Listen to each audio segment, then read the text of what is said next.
1940. The German Wehrmacht sweeps across Europe, unstoppable. In the hands of these soldiers, you see captured British weapons. The enemy didn't just seize the British Bren gun, they revered it. They printed official German manuals for the weapon. They issued it wildly to their own frontline troops. Why did the Nazis value a British invention over their own engineering? The answer lies in the metal itself. But first, we must look at the origin. In the years before the Second World War, global tension reached a boiling point. The British Army examined its arsenal. The reality was grim. Their primary machine guns were relics from the First World War. Take the Lewis gun.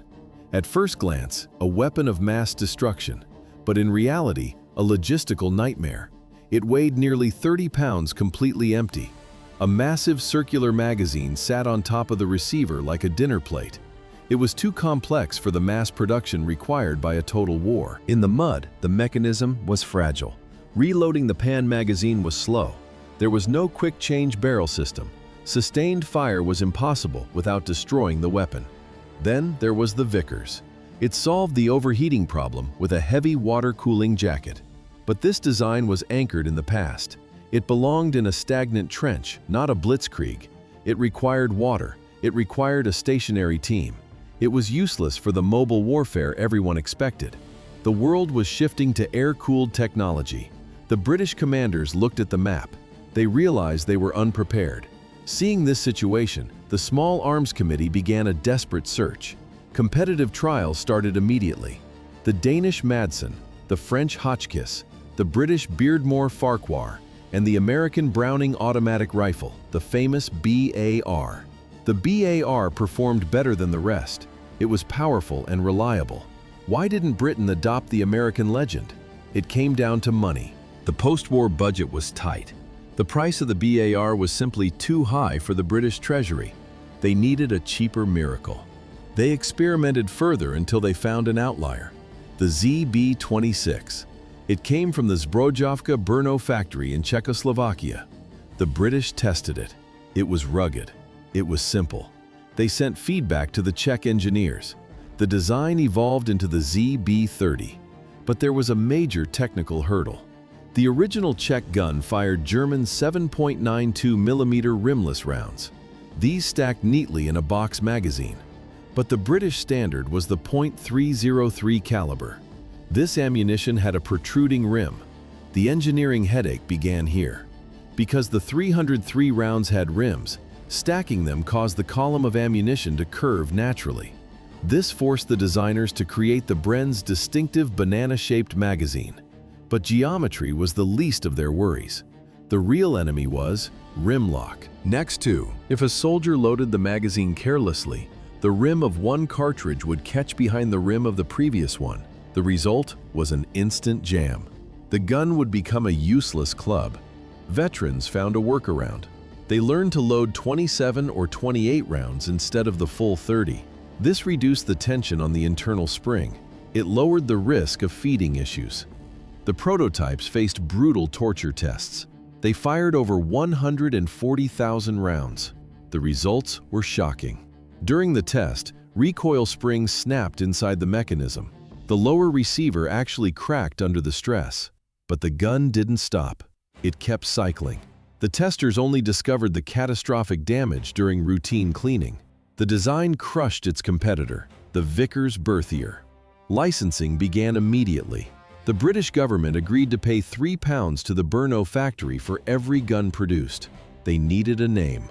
They took BR from Brno. They took N from the Enfield factory in England. The Bren was born. The more you know. The first units rolled off the assembly line in late 1937. Before we enter the combat zone, let's look at the hardware. The Bren Mark I weighed 22 pounds. It had a cyclic rate of 480 to 540 rounds per minute. In a real firefight, factoring in reloads and barrel swaps, this meant 120 rounds of sustained fire. It used a gas piston system. A simple regulator allowed adjustment for the environment. Whether in the scorching desert or the freezing Arctic, the gun operated. The visual suggestion is clear. A soldier flips a catch. He rotates the barrel. He slides it forward. This quick-change barrel system was revolutionary. Previous guns required heavy asbestos gloves to handle the red-hot steel. The Bren used a wooden carrying handle. A trained crew could swap a scorching barrel in 3 seconds. No burnt fingers, no wasted time. The manual dictated a change after every 10 magazines. Because the magazine sat on top of the receiver, the sights were offset to the left. The footage shows the gunner tilting his head to aim. It looked awkward, but it was lethal. September 1st, 1939, Germany invades Poland. The British Expeditionary Force deploys with 30,000 Bren guns. The commanders felt confident. They believed they had enough firepower to stop the Wehrmacht. But this was an illusion. The numbers were deceptive. A military disaster was approaching, and the Bren was about to face its ultimate test. September 1939. The British Expeditionary Force lands in France.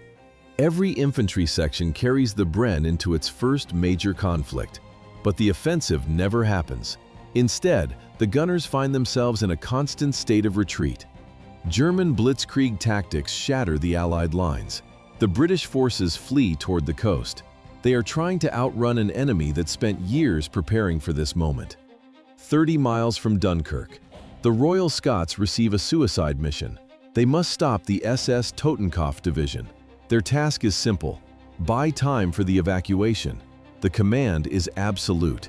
They are ordered to fight to the last man. The footage from the aftermath shows the cost. Battalion commanders are seen picking up Brens from dead soldiers. They hold the line until they are killed in the same spot. The Bren kills hundreds of Germans.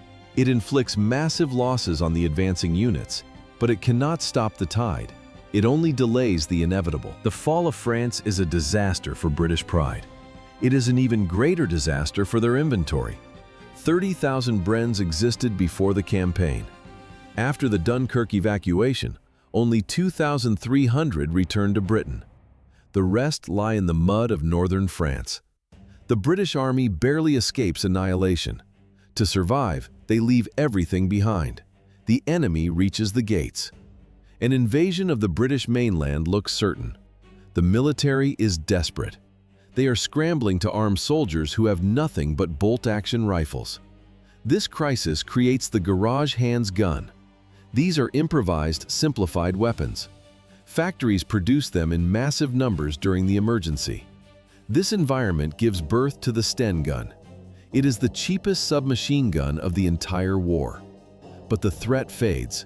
The Battle of Britain is won in the air. The invasion risk drops. Normal Bren production restarts at high speed. Tens of thousands of the Bren Mark II roll off the assembly lines. It is a simplified design. It costs 25% less to manufacture. Soon these crates are heading to North Africa. Meanwhile, the Germans are using British weapons. After Dunkirk, the Wehrmacht captures almost the entire British inventory. The numbers are staggering.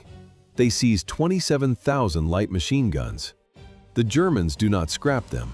They love the design. They designate it the MG138E.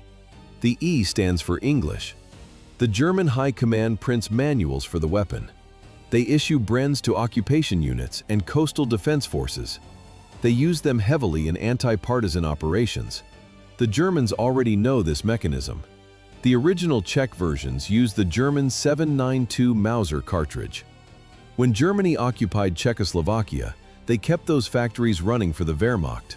The Bren family becomes the most important foreign design in German service. It fills the gap before the MG34 and MG42 production peaks. The MG34 is a precise tool, but it is delicate. It fails in the mud and dust of the front lines. The soldiers prefer the Bren. It fires in any condition. They hold the weapon in high regard. A British infantry section consists of 8 men, 1 commander, 1 gunner, 1 assistant, 5 riflemen. Each rifleman carries 2 Bren magazines in addition to his own ammunition. The assistant carries 6 magazines and a spare barrel. He performs the reloads. Every man in the section learns to operate the Bren. They know the statistics. The gunner is always the primary target. When he dies, the next man takes over. A single squad often carries over 30 magazines. This is 780 rounds of ammunition. They rely entirely on its automatic fire. The story takes another turn. 1941. The sands of North Africa. British soldiers discovered the first major truth about the Bren gun. It was accurate. In the heat of the desert, where other weapons jammed or failed, the Bren functioned perfectly. It offered remarkable precision. The secret was a lower rate of fire. This allowed for much tighter groupings during bursts. The mechanical design was the key. Its gas-operated system moved components in a straight line, backward and forward. There was no side-to-side vibration to ruin the gunner's aim. The equipment reinforced this control. An adjustable bipod provided a stable base. A well-placed pistol grip and a carrying handle gave the operator additional points of contact. In the hands of a professional, a 5-round burst from a Bren looked like 5 individual aimed shots. It was a tool for suppression. It silenced German machine gun nests with surgical efficiency. While infantry advanced, Bren gunners placed tight bursts directly around the heads of German teams. Most machine guns sprayed bullets.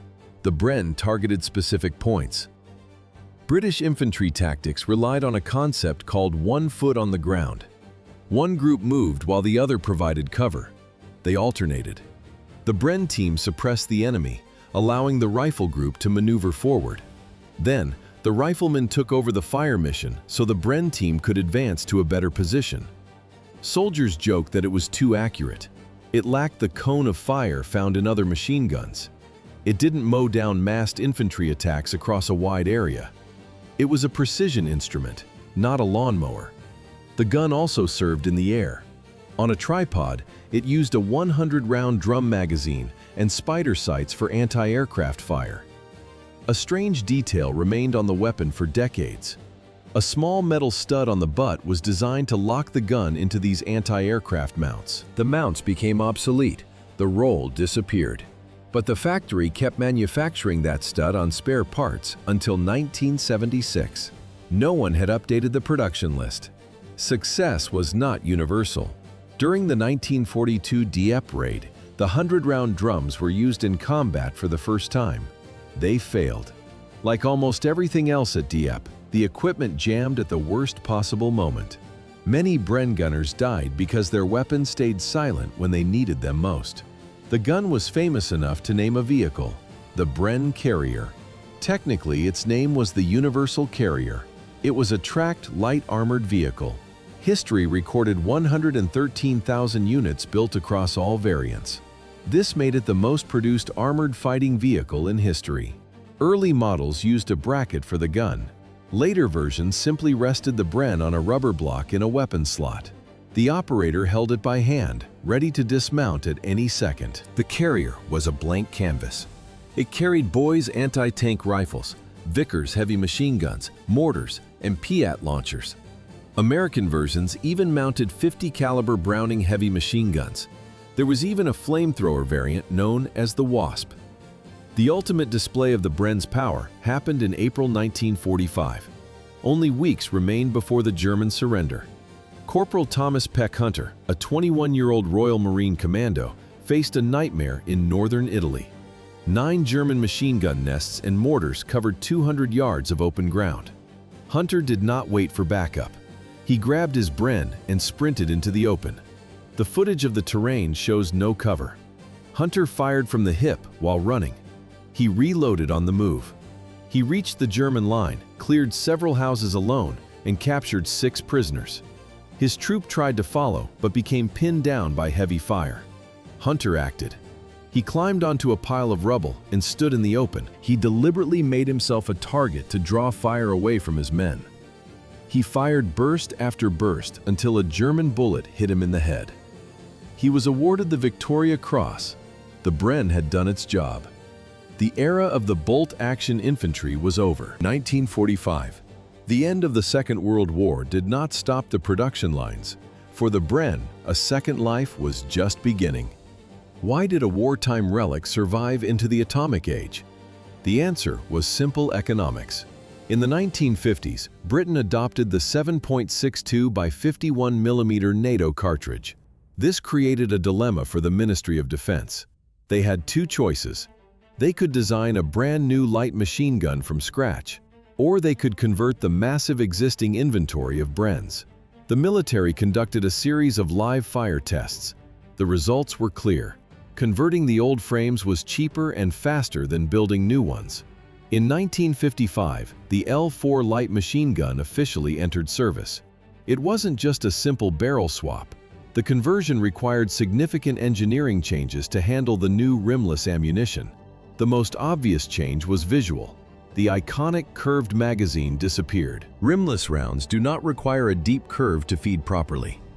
Engineers replaced it with a nearly straight 30-round box magazine. But this was only the beginning. Only a few thousand L4 series weapons left the factories. The belt-fed FN mag was already arriving. The new weapon took over the role of sustained fire support. The Bren was becoming a specialist tool. The Korean War created a strange tactical irony. British and Commonwealth forces carried their old .303 Brens into the hills. On the opposite side, Chinese forces moved through the trenches. They carried captured and domestically produced ZB-26 guns, chambered in 7.92. The visual is striking. Two opposing armies are firing at each other using the exact same mechanical design. Only the calibers were different. Events accelerated in the jungle. During the Malayan emergency between 1948 and 1960, the Bren became a favorite. Soldiers trekked through dense tropical growth for days. The Bren's lighter weight was a massive advantage over heavy, belt-fed machine guns. In the heat and humidity, every pound mattered. The weapon moved from the jungle to the desert. SAS units deployed L4 Brens during the Dhofar Rebellion in Oman. Water was scarce and resupply was difficult. Ammunition economy became the top priority during extended desert operations. The Bren's controlled rate of fire prevented soldiers from wasting rounds in the sand. But one nation kept the design alive longer than any other: the Indian Army. How long can a 1930s design remain relevant? In India, the answer was 70 years. They began manufacturing Brens at a shadow factory in 1942. Production did not stop when the war ended. It did not stop when the century ended. The camera records a strange sight in 2009. Photographs show Indian soldiers on active duty. They are holding domestically produced 7.62 Brens. The wood stocks are worn, but the bolts still cycle. The Indian military finally retired the design in 2012. This marked over 7 decades of continuous manufacturing and combat use. The story ended there.